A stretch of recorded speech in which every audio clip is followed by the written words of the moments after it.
Hi, everyone. This is Michelle Gramoglia, the president and CEO here at Woodland Pond at New Paltz. And this is my weekly address for a Tuesday. I am so glad to be back from 2 weeks out of the office. I had a great trip in the Bahamas with my husband and a couple of couples, followed by a long baseball tournament with my son and his teammates and my family and lots of other families, but I'm very glad to be back. And I've got a number of really exciting things to go over in today's weekly address. So why don't we get started? A few calendar items. First and foremost, today's vocal performance by Alyssa D'Alessio, who is one of our longtime staff members, dietary aide here at the community, who is just an incredible vocalist. And who is really looking forward to doing an encore performance today in the PAC to a performance that she did in the Great Room. That unfortunately is postponed. She has to let her voice heal and recover from an illness. So that's going to be postponed. Please stay tuned for a postponement date on that, a rain date. The other calendar item for today to announce and just remind you all of is we do have a musical performance in the courtyard on Friday at 4 p.m. That will be the Beacon Jazz Lab, which features Hank Greenblatt, which is Anne Greasing's son-in-law. And I think they've been here before, but you're not going to want to miss that. That is Friday again at 4 p.m. in the courtyard.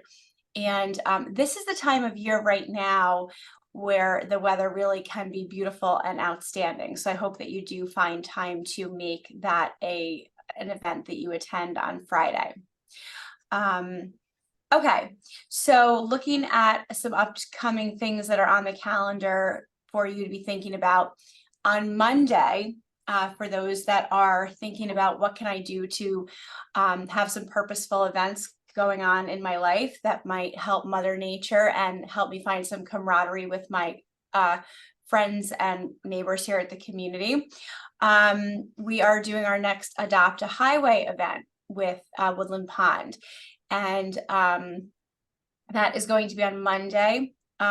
Woodland Pond Transportation will leave here at 9:45 to arrive at our Adopt a Highway location, which is essentially right in the location of Lowe's in Highland on 299 on both sides of the road, a little bit before and a little bit after.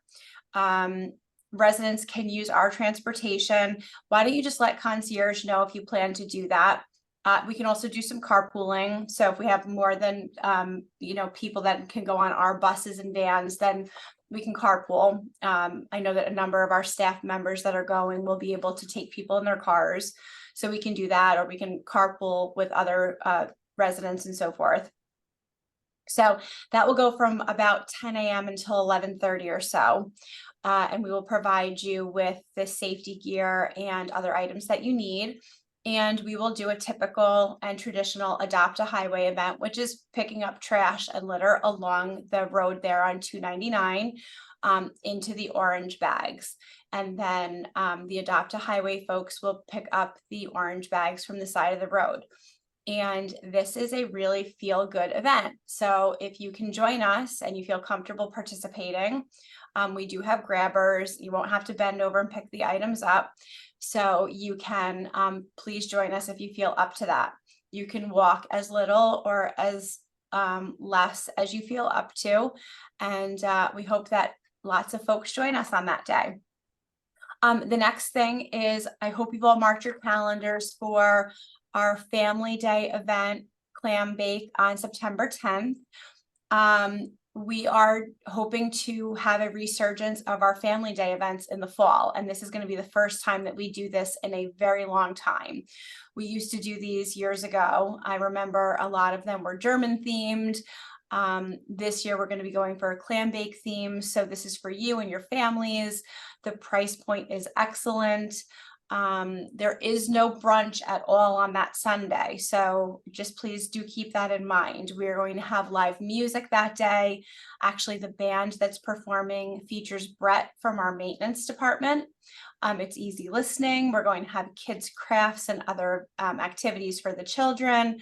So this is for family members of all ages. We are really hoping that you come and you invite your families. We're going to be able to accommodate, several hundred people. The event goes on for the afternoon, and this is a great time for you to have your families come. And so we do hope that you join us. This is for staff and residents, and we hope to pack the place. And then we do have a rain date, which is Tuesday, the following Tuesday. So this is for Sunday, September 10th in the afternoon, a traditional clam bake, but lots of other things on the menu. So if you're not interested in the clam bake, there will be hamburgers and hot dogs and lots of other things on the menu. So look for that announcement about the clam bake on September 10th. But do please plan on attending that, or think about attending that and having your family come. And it's a great time to have us, meet your family if we haven't yet.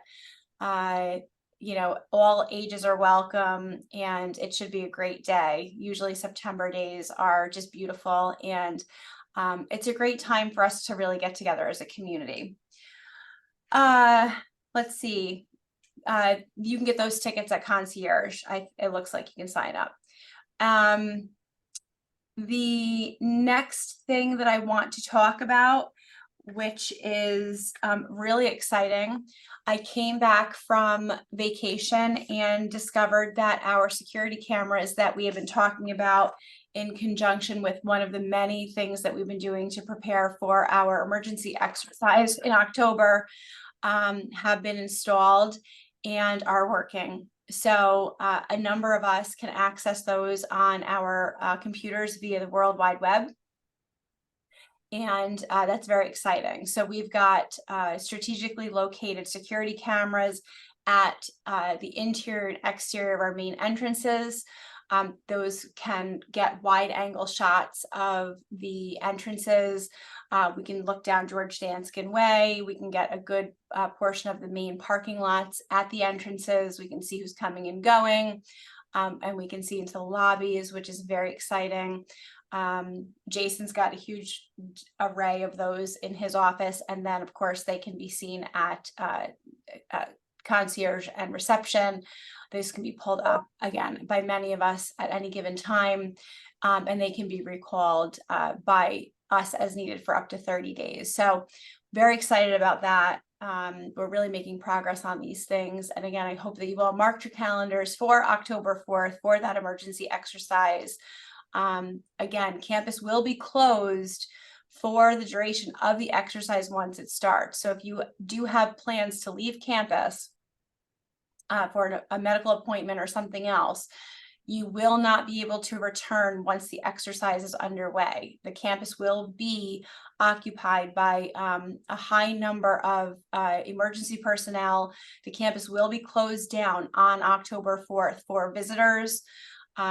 We will be making arrangements for shift start and end times because staff members will not be able to enter campus during the shift, during the exercise. So please make sure that you've marked your calendars. Please make sure that you are not planning to have visitors coming or going during that time. They will not be able to. Deliveries will not be able to be made, those kinds of things. And again, memos will be going out as we're getting closer to that date. Also in October, we do have our walk with the Alzheimer's Association. This is sort of the penultimate or the ultimate event, really to give that visibility to our partnership with the Alzheimer's Association. That is on October 14th. We will be at the head of the bridge with them. And we will need and want to have as many of you and your family and residents and staff to participate with that. So if you haven't signed up yet and you're interested in doing that, it's going to be a beautiful day on the walkway. You can do so We will be providing transportation to and from all day long to the walkway. You can sit, you can stand, you can walk. Lots of options there. So you can sign up with concierge, or they can provide you with instructions. And again, that's on October 14th. And now the most exciting announcement that I have for everyone. I want to show you something. And that's what startled me, incidentally, a couple minutes ago. You heard a little bang on my desk. So what happened was this baby fell over. Look what we got. This very heavy, portable AED came in. And this device, our automatic defibrillator, and 2 more actually finally arrived. And if you remember, these were ordered way back in March. And because of a supply chain issue related to the microchips that are contained within these AEDs, it took a long time for these to come in. So back to the original story on these, you all remember that during the Super Bowl, there was a very traumatic incident and dramatic incident that occurred with one of the football players that collapsed during the Super Bowl this year. And it raised a lot of discussion at the community about whether or not Woodland Pond had defibrillators, what our protocols were related to, use of CPR, or resuscitation or AEDs and those kinds of things. And we did have existing AEDs many years ago at the main entrances, and the microchips on those had become obsolete. We did look into replacing the chips in those and resuscitating them, so to speak, but found that that was not going to be a good viable option. So we did make the decision to invest in replacement AEDs, new ones, brand new devices, at a rather significant cost. Cost us many thousands of dollars to purchase these new AEDs, and they have arrived, and they will be deployed today. So these hefty, or quite heavy, AED devices will be deployed at each front desk. So at reception, at concierge, and then there will be one placed in a central location on the 2nd floor of the health center, roughly near the great room somewhere. We will place it somewhere in sort of in that elbow of assisted living, so that these are available to the public and to our nursing staff, or all of our staff, to be able to use in the event of an emergency. And in addition to the automatic devices, they all come with instruction cards. So we've got the instruction cards. They will be, there with the devices, but these devices are great because they actually speak to you and provide you the instructions in the event of an emergency.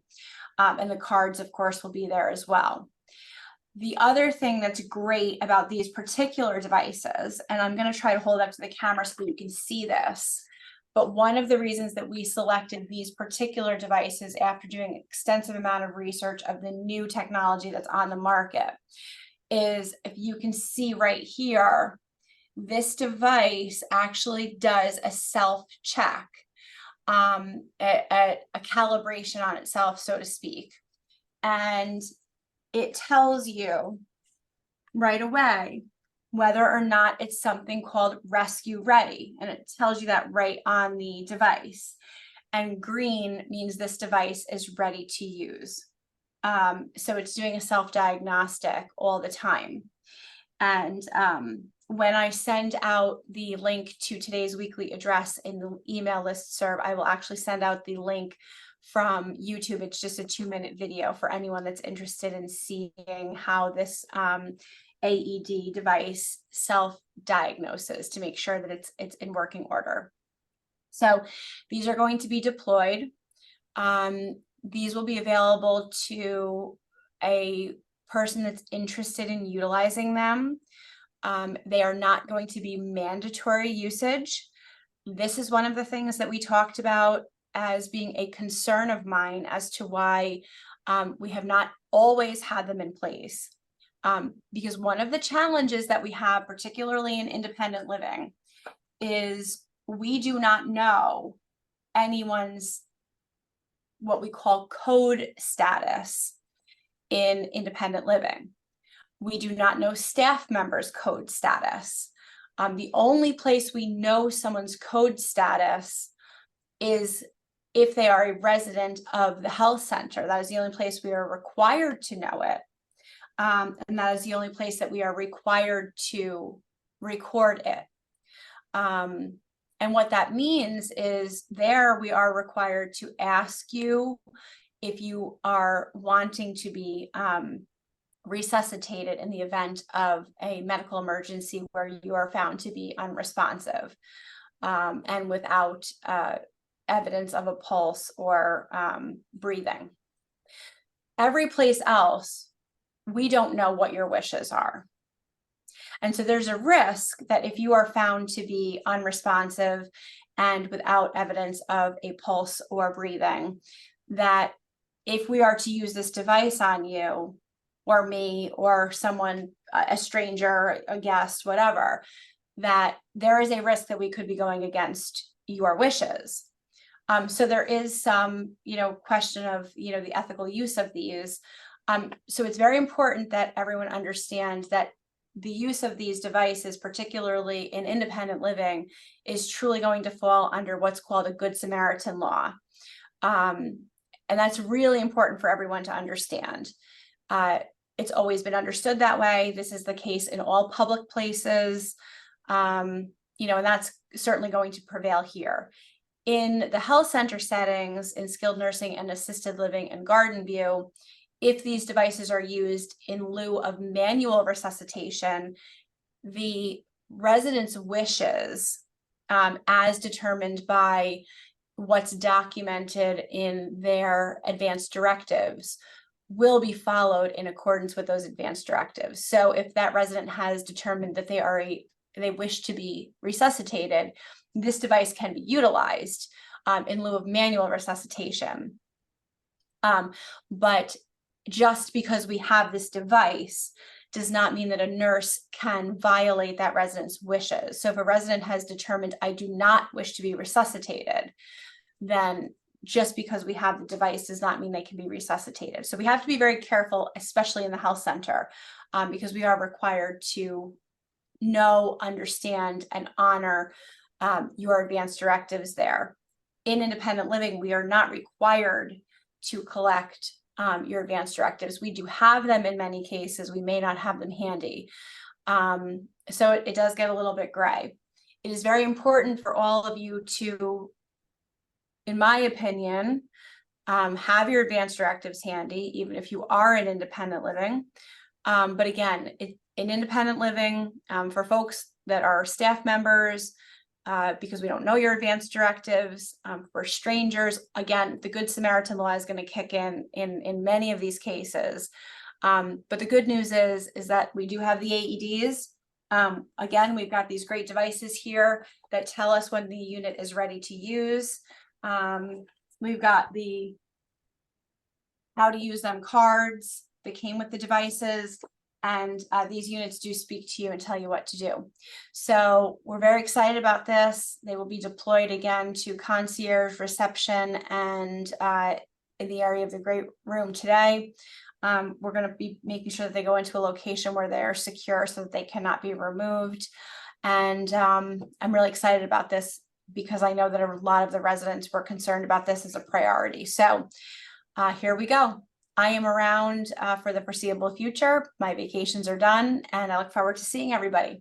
Thank you so much.